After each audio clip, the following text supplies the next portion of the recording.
We're hiring our first scooter to go explore around Phuket.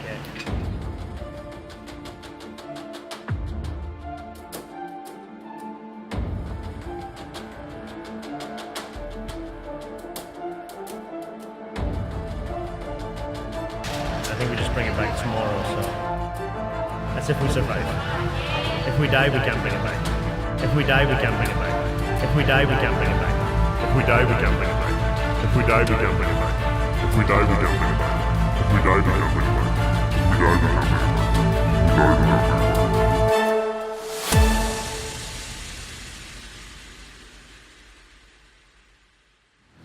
Things have taken a bit of a turn for the worse today. So the last thing you saw was we were hiring a motorbike. Well, that didn't go so well. Khaleesi and I, we've never ridden one before. But everyone we've met has told us it's really easy, it's really simple. You just, like riding a bike. So actually, it didn't start off too bad. We took the first corner fine, we're heading down the big main road, and we were loving it. Khaleesi's in my ear, she's behind me, I'm driving. She's in my ear and she says, "This is great fun," and I'm agreeing with her. I'm thinking, this is great. We've got the wind in her face, she's got the wind in her hair, I've got the wind in my facial hair. And it was great, and we were going to do this big trip up to this viewpoint. We were going to get some really nice pictures and some nice footage. But we came to the first T-junction, and that's where things went downhill, because I wasn't sure how far that I could lean to the right. Here comes Khaleesi. So I wasn't sure how far I could lean without us falling over, and how fast I'd have to be going to lean. And I'm just not familiar with the physics of riding a bike, a motorized bike.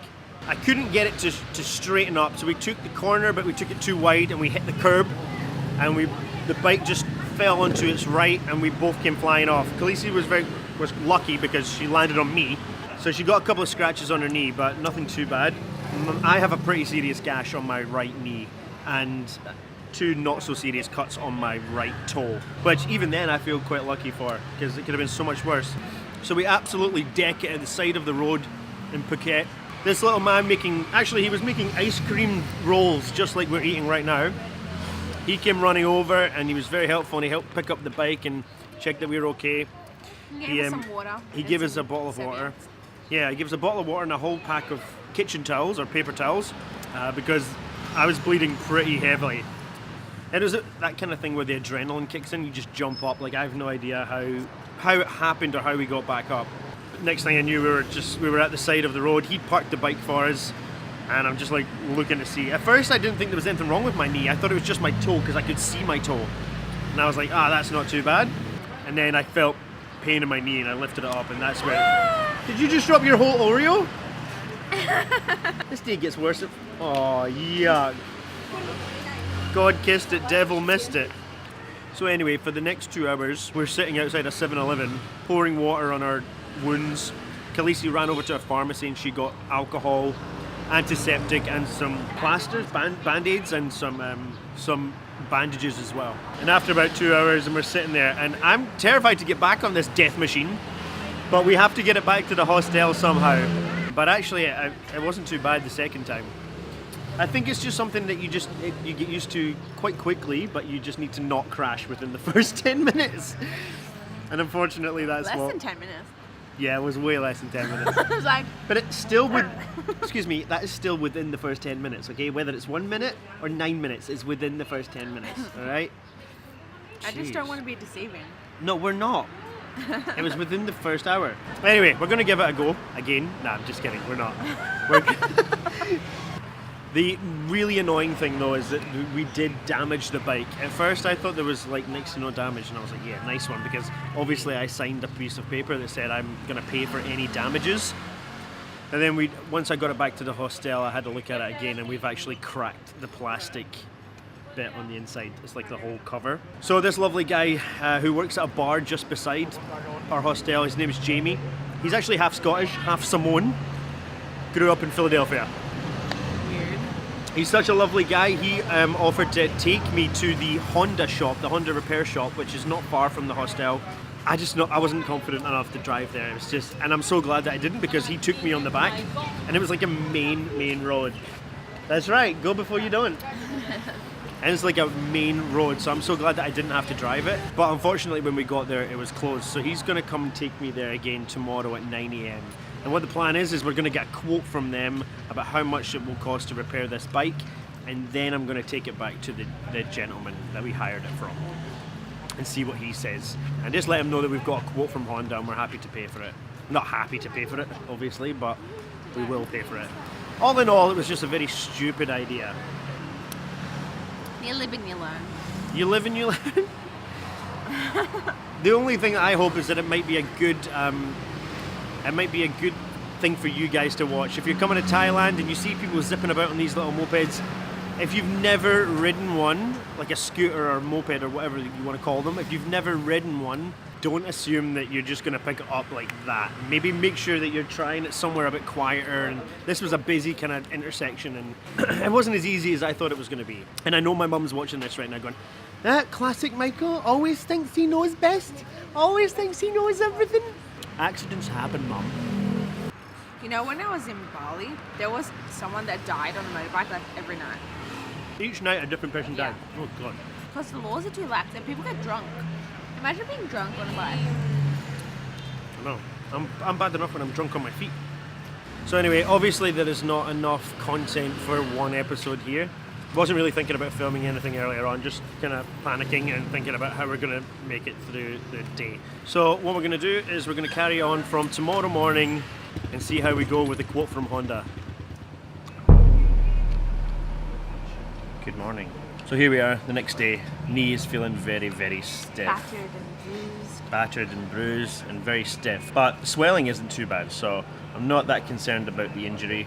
What I'm more concerned about is paying for the damages to the bike. So the owner of the hostel that we're staying in here, the Finn Hostel, his name is Mustafa and he's a really, really nice guy. He offered to help and take me to the Honda dealership and then take me to the bike rental place to talk to the gentleman about how much we have to owe. So he took me up to the Honda dealership first of all this morning and we got a quote which was 2,000 baht, which is not too bad. But we think that he might charge a little bit more than that because he is going to have to wait a week for the parts to come. So we think minimum 3,000 baht, which is about $90 US. But Mustafa seems confident that we can maybe get him down to 2,500 baht, which would be better.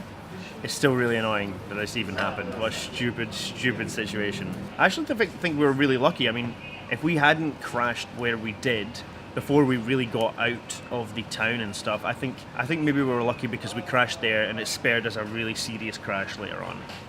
I'm going to look at that as a positive anyway, because I need something. I need a positive to cling on to.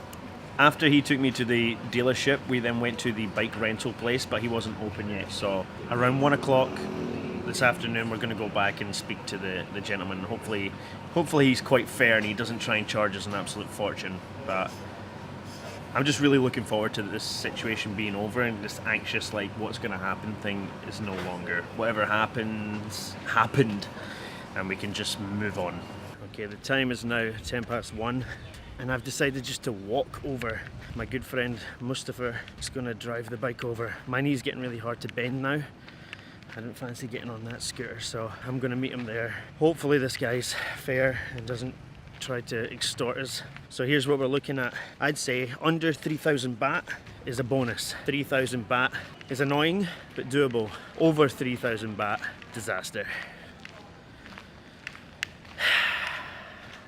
Don't you wish you could go back and change some things sometimes? I keep going over and over it in my head as well. It's like my brain's trying to fix it. I keep seeing the corner. In my head, I'm maneuvering differently or I'm doing something differently. Either way, next time you hear from me, it'll be over, so.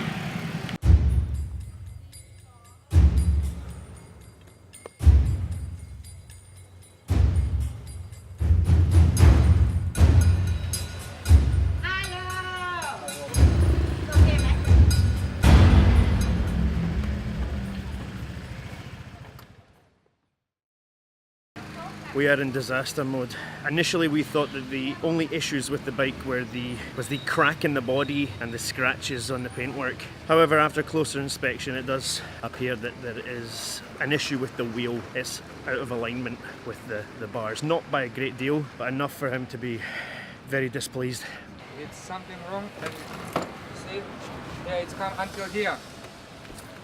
So our initial estimates of 3,000 baht are looking like they've gone out the window. It looks like we're going to be a bit more expensive than that, possibly 6,000 baht. Plus he did say that he's going to charge us for each day that the bike is out of commission. So if they say it's going to take a week, then he's going to charge us for a week's rental, or 10 days he's going to do the same. The annoying thing is for us is I don't know how to prove that the amount of days that he's telling us is correct. Kind of hoping that the guy's not just trying to extort us. I don't know though, it's hard to tell. I understand that it's his business, and if that bike's out of order then he's going to be losing money, but I don't think he's renting out every bike every day, so he's not technically losing the money, but he's losing the potential for that money. If he was to have some sort of surge of business, then he would be down a bike and then he would be losing money. But I mean, what can we do? The guy's got every right to ask for the money, so hopefully it's not going to be too much. And even if it is, it's our own stupid fault for doing it in the first place. And I genuinely do hope that anyone who is watching this and thinking about getting one of these scooters, just be really careful. Take some time somewhere quiet just to get the feel for the bike. We went straight onto the roads. And it's because people told us it was easy. They were like, if you've ridden a bike, then you can ride this. It's just like a motorized bike. But as you can see from our experience here, you better be sure you're going to be able to do it, otherwise things can go wrong quite easily, quite quickly. So we're just coming up to this guy's place now. It's 6 o'clock in the evening. He told us to come back at 6 to find out how he went at the Honda dealership. I just don't know what to expect this time. It's just annoying because we've saved a lot of money by not doing certain activities. We thought that's a bit frivolous, we're not going to spend that amount of money, and now we're spending that money anyway on something bloody stupid. So I'm really annoyed at myself, but at the same time, can't take these things back. What's for you will not go past you. For some reason we were supposed to have this accident, I don't know why. But you gotta believe there's a reason for it. Hey, how did you go today? Yes, it's good, but it's they take the motorbike for 1 week. For 1 week, 7 days. 7 days. Okay. And did they give you an estimate? Yes, 1 month with my No wife. problem. It's 1,750 for 7 days. Yeah, but you cannot read nothing. It's everything in type. How much was it? It's 61516. 616. 6160. What's the 5630 here? No, first one they forget something and then she fixed it.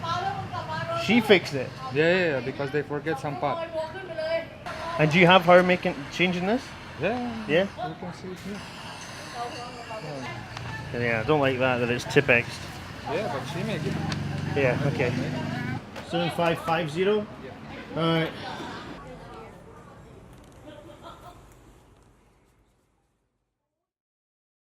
So there you go.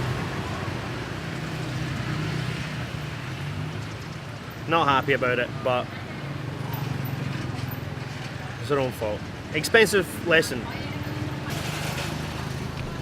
ATMs in Phuket are for slightly taller creatures than Khaleesi. It's nothing that a kebab won't fix. Are we right? We'll be right. Hey buddy, can we have 1 chicken and cheese with mayo or mild, and 1 chicken with spicy? Alright, thank you. A Sprite and a Fanta as well, please. Thank you.